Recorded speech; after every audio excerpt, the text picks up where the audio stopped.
never been to the moon. By chance, it is possible. Yeah. So by chance, you can get possible. Have you ever seen anything happening ever in your life? See, have you ever seen anything happen? Some human experience. Have you? There have been things in life that were unlikely to have happened. Now, have you ever seen? Now let's do. See, he's trying to cut let's now really realistic. Have we ever seen? He said realistic. Yeah. So this is where. Have you ever? What's your name? Felipe. Have you ever observed information of this nature gathered together by chance ever? Has anyone? Not this nature. Has anyone observed? Have you ever observed human experience? But this is. So do you understand what we call inductive logic and deductive logic? No, I don't understand that. But that's the problem. It's man-made. No, that's not the problem. That is the problem. It's human-made. So it's a problem regardless because it's made by humans. Is the sun going to be up there tomorrow? Do we have? You've never been to Mars. Why are you talking about the sun? Do you think it will be wasted? Philip, Vanessa, have you left this planet? Go ahead, I'm listening to you. Yeah, let him finish. I don't like people off. I am listening to you. So, okay. Go ahead. And he's dictating like knowledge. What he was saying is that the universe is so big that because it's so big, there is a possibility that somewhere, how do you know it's so big? Huh? How do you know it's so big? Well, we've observed it. Huh? Why are you trusting your observation?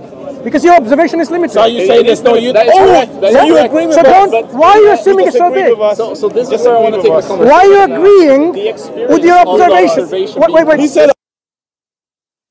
Hear out, people. Why is our observation limited? Can we because we're take some points from there? You're saying you trust your observation and your experience. Is that what you're telling me? To a large extent, yes. So you're saying, from what all the things that you've observed, have you ever observed information like a book like this happening by chance? So what would you then say if I haven't observed? Is it still possible, or would you say? Open-minded. I think so. So the universe that you think is so big is actually maybe not that big. So is there no universe? We've observed in detail a very minute. Why do you say the universe is so big when your observation could be that actually it's not? Are you saying there's no universe? Isn't it? You're saying there's no universe. I'm saying, according to you, there is no universe. To the moon. Yeah. So why should we listen to you? I'm saying you don't exist. What if? Okay, fair enough. What if? Am I right? Am I right or am I wrong? Who cares? You haven't been to the moon, so I don't need to listen to you. No. Lloyd and Philippa, you both don't exist. You both don't exist. My experience tells me otherwise, and it's been consistent. So your experience can really tell you something which you take for fact. Contradiction. Is that right? It can't be That's correct. a contradiction, Right. So Philippa, you're different from my friend Lloyd here. You are going to take something for facts. Well, you just look condescending his experierience, but what is that what you're saying? If your experience tells you that you think, and you said, therefore I am, therefore I exist, and it's a fact for you. Is that what you think? I don't know if I agree with that statement, but if my experience... Do you exist? I exist. But are you sure? No. Are you sure? No. Are you sure? So you're not sure? Do you exist? Are you sure you exist? And also... Don't get offended because you don't exist, you're not sure. So let me carry on speaking to you. Exist? So because it's possible, it's possible he doesn't exist. Do you exist? So if I just ignore him, he shouldn't feel offended because anyone that doesn't exist should not be offended. So do you exist? No. No. So why are you speaking to me? So because I don't exist, he should. There's a probability in your understanding that I don't exist. So now, so here again, Lloyd and Philippa, of course, don't exist in reality because they weren't sure, and now I've made it certain. Now I've made it certain that they don't exist. But do you exist? That they don't exist. Yeah. Anyway, I said I think they exist. No, you don't exist. You exist? Absolutely. Do you exist? I don't. According to you, I don't.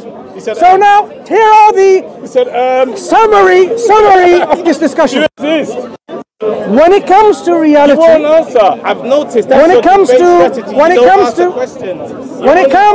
I don't exist, my friend. Why are you talking to me? When it comes to reality, about God and God's existence, about being good, being moral, about believing in heaven and hell, this is the super hyper radical stance people take, because they don't want to subscribe to an organized religion, they don't want to worship God and so on.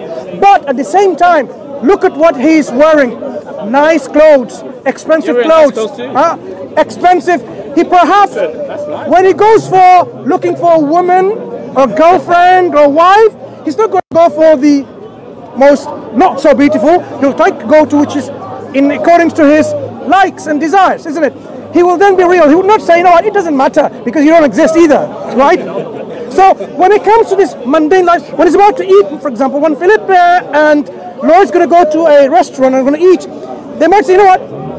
Oh, this is a snail and a turtle, and actually it's not. It sounds like you're talking about yourself. Because why is it talking? Say this? So he would not mind because to them it doesn't matter what you eat. This for your video. Because cut off the bit that we said. No, I'm not going to cut off anything. No one's going to cut off. These are all channels.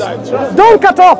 Put it for entertainment for people to see what happens to people who leave the reality bubble and go into living in a making up stuff. So when he's going to go to a workplace or a university for study, he's not going to go to thinking, you know what, my teacher don't exist. So why am I going to even bother listening to him?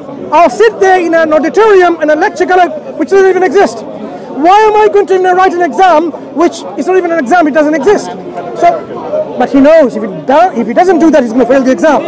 He knows if he doesn't go at 9 o'clock or 8 o'clock to his work, he's not going to get paid.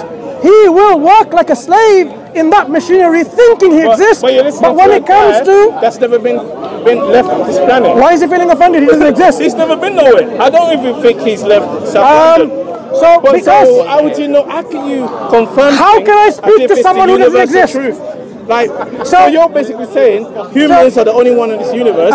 Everything we say is correct. Do you know something? You're saying is our logic. And I know he doesn't exist, but I'm getting this vibe. There's some aliens speaking to me from thin air. So because they don't exist, that's the treatment that we give. We don't talk to people who are non-existent, right? And But you spoke to me just now, so that means you're going mad. Non-existent. Because you was. So people are looking at you going, like, so you must be going nuts. So is he certain he exists now? But you spoke to me. I'm speaking to the ladies there. Oh, do they exist? Do you think he's certain he exists now? Because wait, yeah, do we exist? Do they exist?